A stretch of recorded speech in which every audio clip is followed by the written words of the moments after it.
Welcome along to Oddfellows in Conversation with me, Dom Burch. I'm delighted to have the opportunity to introduce Jane Nelson, the Chief Exec Officer of Oddfellows, and we're here to talk about all things friendship and to mark Oddfellows Friendship Month in the UK, which runs throughout September. Jane, welcome along to Oddfellows in Conversation. Many thanks, Dom. Lovely to see you. So, tell you what, why don't we go back a stage? Tell me a little bit about you. What brought you to Oddfellows and the role that you do now? I've been with Oddfellows 26 years now, which seems like a lifetime. I decided I needed a new firm to work for, and I applied for a job fairly last minute, to be fair. They were already on second interviews. So I was sent along for interview practice. And I ended up in October 1995 with the job of financial controller for the Oddfellows, progressing to joining the board in 2000, becoming finance director in 2007, and then took over temporarily the role of CEO in March 2012 and was appointed as CEO in July 2012, which scarily is 10 years ago next year. So time flies when you're having fun, or so they say. I bet. And what a decade to be in the helm. I mean, you must have seen an awful lot of changes over that time. Yeah, I mean, we've done loads of work with our branches, which has been fantastic, and they've really, really stepped up. But if you just think, I mean, even living through the last 18 months has just been something that hopefully none of us ever have to live through again. In terms of the organisation, Oddfellows has a lot of friendship credit in the bank, and members have been able to draw down on some of that. How's it been for the organisation? I don't want to say we've benefited from COVID, because I don't think anybody's benefited from it. But I think the one thing that the pandemic has done for us as a society, and more importantly for our members, is really demonstrate that we do what we say we do. We have been there for our members. We have supported them, even if they've just needed a phone call. We have been in communication with them. We have offered them other things to do because we haven't been able to do face-to-face events. And really, the messages we're getting back just really demonstrate that it's really sort of been appreciated by them, because they've known they've had someone to turn to. And it has been, let's be honest, for everybody, been quite a long 18 months. So I think it's really, for us, demonstrated Oddfellows do what Oddfellows say they do. And as I said at the start, we're in sort of Oddfellows Friendship Month, aren't we, here in the UK in September. So one thing the pandemic's done is, I guess it's reminded everybody really how valuable having friends, good mates around you to help get you through these tricky times. You know, having that support system, that network around you that can keep your spirits up when you need them to. Absolutely. And I think as people, whether members or not members, you know, we all miss people, family, friends. My husband and I had our youngest grandson born just before lockdown and our granddaughter born during lockdown. And it was really tough not to be able to hold your grandchildren in that first 12 months. I think everybody didn't realise how much we needed friends. I think we all probably took family and friends for granted. And all of a sudden, when you can't see them and they're not there with you, or they're there through a screen, then you realise how important they are. So I think it gave us all an opportunity to really refocus on what's important in life and maybe get rid of the stuff that's not important. And I think it's important to realise that we shouldn't go back to maybe taking things for granted that maybe we did before the pandemic. You know, we've had a recent Oddfellows survey which told us that more than half of over 60s, the pandemic made them value friendship more than ever. And 1 in 4 felt it brought them closer to friends. So I think that really just refocused all our priorities. I think we've probably all lost some of those priorities, but the pandemic just really brought all those back together. You know, we've had family meetings on Zoom. My mum's nearly 82, does not like computers at all, even though she used one when she was working. But we got her set up simply on Zoom that she only had to press 2 buttons so that she could Zoom us every day, just to make sure that she was okay, as well as the phone calls. But, you know, you still need to see people. Friends are there for seeing each other, enjoying each other's company, but also for mental health and happiness. You know, it's been a very isolating time throughout the pandemic. And I think it's important that we realise that our friends and Oddfellows too have helped us all through that. You know, we've got a member up in Aberdeen and her nearest branch is probably at least 100 miles away. She lives on her own, and she now has, through Oddfellows, friends all around the country because she has joined so many of the Zoom events we put on, that she literally has got friends everywhere. It's interesting, isn't it, that we're living now in this sort of hybrid world and how quickly we've been able to adapt to it through necessity. And as things begin to open up and we're able to get back into the real world and we're able to meet and gather with friends and family and new connections that we've made through Zoom, actually sometimes just hanging out with people, even without conversing, is a really important thing, isn't it? As social creatures, as human beings, just being in one another's company sometimes is what you need to prevent that sense of loneliness. People need people. And I would say even people who say they don't need people actually do.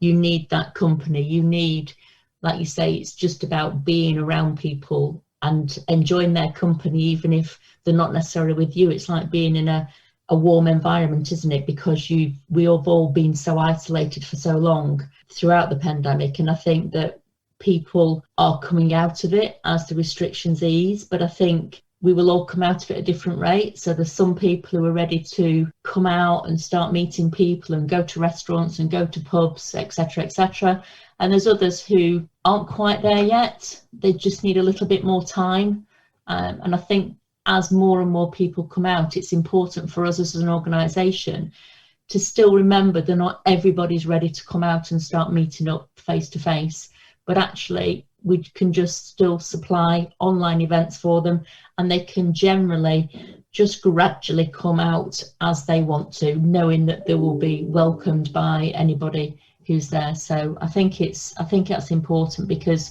you know, we've continued to make contact with all our members throughout the pandemic, and being there for everybody is the important thing. You can be lonely even in a room full of people, as we know, but actually you need to know somebody's on your side. And I think that, you know, we have a lot of members who live on their own, and it has been a real challenge for people, especially people who were less tech savvy, for want of a better word, and that includes my mum. But I think one of the other things we've done is we have tried to support our members. So some of our branches, for example, have run sessions on, okay, you've got a smartphone or you've got an iPad or whatever, we'll do a session with you so that we can show you how to use it, even though we can't be there in the room. And again, that's just another way of getting people back in contact with people. And I think that's really, really important. It really is. And sometimes people, as you say, can be lonely even in the company of others, but noticing them, seeing them, and them feeling like you're there to listen and to understand. Sometimes that's all that's needed, isn't it? It's somebody who has that empathy to be able to notice that somebody is quietly shouting out for some support. When we first went into the lockdown back in March 2020, which does seem a lifetime ago, then we felt it was really important for us to reach out to all our members. So we did a letter from myself, which either our branches could send or we sent for them, which basically went out to every single member and said, okay, we're in this situation, but don't worry because we're still here for you. We're still going to support you. And we did that a couple of times. And then between those times, branches made contact by letter, by phone, as well as on their events. And it was about there saying, we're still here. We've got that support for you. Ring us to talk to us. Ring us if you've got a problem. Contact us because we're here to support you through this time, which, you know, is unprecedented. You know, both centrally at Manchester office and throughout the branch, the care and welfare teams have really stepped up. A lot of people live quite a distance from family. So that isolation was more so because they didn't even have somebody to do the shopping. Early on in the lockdown, when in those days where we're all queuing up for an hour outside Asda to go in the shop, you know, my husband and I spent about 4.5 hours doing the shopping. By the time we'd queued, done everybody's shopping and then delivered it all around the various houses, Graham's parents and my mum and sometimes our kids who are grown up and married, and then came home. But it was important that we were there for everybody.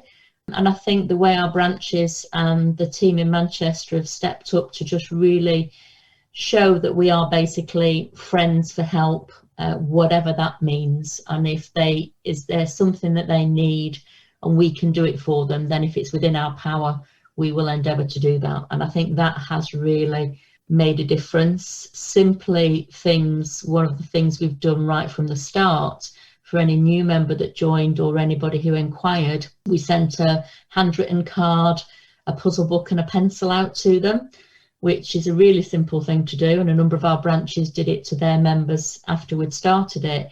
But the feedback we've got from that about how much difference just receiving a card, a puzzle book and a pencil made to their lives is just actually unbelievable. Some of the messages we've had just show sometimes it's just a really simple act of making people know there's somebody there who cares. And I think that is something that has really come out during the pandemic. And that handwritten note, that personal touch is just so meaningful for people, isn't it? So tell us a bit about Friendship Month, because it's been running since 2010, but what's it all about? So it's all about bringing people together, celebrating friendship. I'd love to have 12 Friendship Months event, but I'm sure my comms team would say no, it's far too much. But it's about celebrating friendship and making opportunities for people to make new friends. So we all have loads of friends within the Oddfellows, but actually there's friends we've yet to make, those people who've not yet come along and found that warm environment that they will enjoy spending time with people and make some friendships that will last a lifetime. We've got our branches are hosting online events and in-person events. So we've got, off the top of my head, about 150 face-to-face events going on in September across the country, and over 100 online events. People who are interested in finding out what it really is all about, they can go onto our website and find out and join in these online events without having to commit to anything, just see what we're all about. And we've got all sorts going on. We've got walks, we've got pub lunches, we've got quizzes, we've got talks, we've got teas. It's all about enjoying coming together. I mean, we do this all year round, but September is just that month that we really focus on friendship being so important, and that includes making the new friends as well as seeing old friends. Frequently, a lot of the events with Oddfellows include food and drink, whether that's a cup of tea or a pint of beer in the pub at the end of a walk. But, you know, if anyone feels they need more friendship in their lives or want to meet new people where they live, then, you know, using those taster events that we have running in September is just a really good way to just have a go and see whether it's for you. We've got something, as I said earlier, because we've got both the online and the face-to-face, we've got something for those who are ready to go out now, and we've got something for those who aren't quite ready, because we will all be coming out of it different levels. So, you know, we have got something for everybody if they are ready to make whatever step they wish to make. But this is all about really focusing on how important friends are and actually showing people what Oddfellows do and what we do so well, which is welcoming people and just making friends and bringing people together, and then offering those events that they can take part of and enjoy. And making new friends, you know, you sort of wander through life, don't you? You have your friends from school, and then you have children potentially. You have friends from the parent groups and from the schools then that your kids are going to and so forth. But as you sort of travel through life, actually the number of new friends you make, it can be harder, can't it, as you get a bit older to keep extending your social circles. Do you find that? Do you find as people sort of travel through life that actually making new friends can become quite difficult? Absolutely. And the survey I mentioned earlier actually echoes that. You know, a lot of people feel that forging new friendships in later life requires a lot more effort. It's not as easy as it was when we were all 4 and 5 going to the schoolyard for the first time.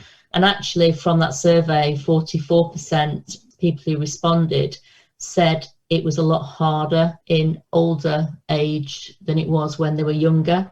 But it's not just about age though, because there's different things that can knock your confidence. And I think that's an important thing to mark. You could retire, suddenly all your work friends, you're not seeing them every day. You could lose a partner, you could have to move house, you know, and I think a lot of people join Oddfellows because their lives have changed and they need something that we can provide. And I think for so many people, having people, particularly friendly people who they can socialise with, really makes a difference to how they feel and brings them happiness. Nobody likes, me included, walking into a room of strangers. I have to do it with my job, but it doesn't mean I like it. You know, if you go into a room full of people you don't know, you're sort of a bit like the rabbit in the headlights at the door thinking, oh gosh, who can I go and talk to? But actually, in terms of Oddfellows, wherever somebody comes, then they will be made really welcome. And if somebody is concerned, well, I don't want to just walk in that room on my own, then if they actually make contact in advance with the organiser of the event, then they'll make sure somebody's at the door or in the car park. So actually, they don't even have to do that walking on their own. And I think in terms of friends and closer, I think it's just really important that, you know, it's about making people feel at home. It's about making people feel welcomed, and it's about giving them more of that sociability and meeting those new people and enjoying the time that they spend together. And there are loads of examples in the society where, and I can think off the top of my head of 4 ladies who live in East Anglia, and they didn't know anybody. They'd all lost their husbands. They all joined. They are now absolutely such close friends. They go on holiday together, and that's happened because of us. And that really is special, because that just shows that we can provide that catalyst, and they get all involved in all the events that are going on. But actually, they've developed a really deep friendship between the 4 of them. Never have even met if it wasn't for Oddfellows. So I think it's really, really important. And that must make you feel so proud. It does. I'm like a proud mama bear. And there's nothing more generous, is there, than noticing somebody in a room that wants to be part of a conversation but just is on the fringes or just feeling left out, and being bold and brave, actually, and going over and allowing them access into that group and that sense of community. I think it's hard for some people both ways. I think it's hard if you're the person who's trying to get into the conversation, and sometimes it's hard for people to go over to that person on their own. But all it takes really is to know that actually put yourself in that position. And if you were on your own in a room full of people, would you want someone to come over and start talking to you? And the answer is absolutely, completely and utterly yes. So it's about just bringing them in and introducing them to people if it's the first time at an event, putting them with a group of people who are really been members for a while and are really warm and welcoming, and actually it's once that's happened, that first step, that's what needs to just happen. And like I say, if people are cautious or anxious about coming along to things, then contact an event and somebody will meet you in the car park or at the bus stop to make sure that you don't even have to walk through the door on your own. But even if you do get as far as the door, then there will always be somebody there to be looking out for you, to bring you in and say, okay, can I introduce you to, and really sort of bring you into the family, because Oddfellows at the end of the day is a big family. Now, it's often said, isn't it, that you should be able to count your closest friends on one hand. Is that how you see it? Is that the case for you? I think it is, actually. I was thinking about this over the last few weeks, and I would say because I've been in Oddfellows for such a long time, that my husband and I have lots of friends and we have lots of acquaintances, but probably we've got four or five who are really, really close friends, maybe 6, but, you know, 2 of those we've known probably for about 36 years. And 3, 4, 5 of them we've known for over 20 years. So you make lots of friends, but those friends that become really, really close to you, that are always there, and no matter what you need, you know you could turn to for help and support, or a shoulder to cry on, or whatever. I would say, yeah, between myself and my husband, we probably have 6 or 7 close friends who we know whatever we do, we will be able to rely on them completely and utterly. But even the other friends who are still friends with us, but maybe not as close, and just to try and give an example, a number of years ago now, our youngest son was going to university. I actually knew that wherever he chose to go in the country, if he'd have come into any trouble or needed help, I'd have been able to ring somebody that I knew in that particular area of the country to go and help him. And I know that they would have stepped up and gone and given him whatever support he needed, whilst we travelled and got there. And I think that's really invaluable. And it's like the lady I mentioned from Aberdeen, you know, she has now got friends all over the country that she can contact. They don't have to wait for an event to Zoom. If they want to arrange their own Zoom and Zoom together and have a coffee, then they can do. And I think that's really, really, really important. And Oddfellows is all about friendship, and September is just an amazing month to celebrate it. I mean, what a wonderful conversation it's been, Jane. You can just hear your passion for the Oddfellows just sings through in every answer. And it's so humbling to hear the stories, the real stories of people around the country who, through Oddfellows, and the catalyst, and I love that phrase that you used earlier, that Oddfellows is the catalyst that allows people to come together, and then this amazing community that flourishes off the back of it. There'll be people listening who are now thinking, oh, I'd love to join Oddfellows, or maybe give it a try, or maybe they know somebody who they think would really benefit from getting involved. What should they do? Get in touch with us any time of the year. It doesn't just have to be September.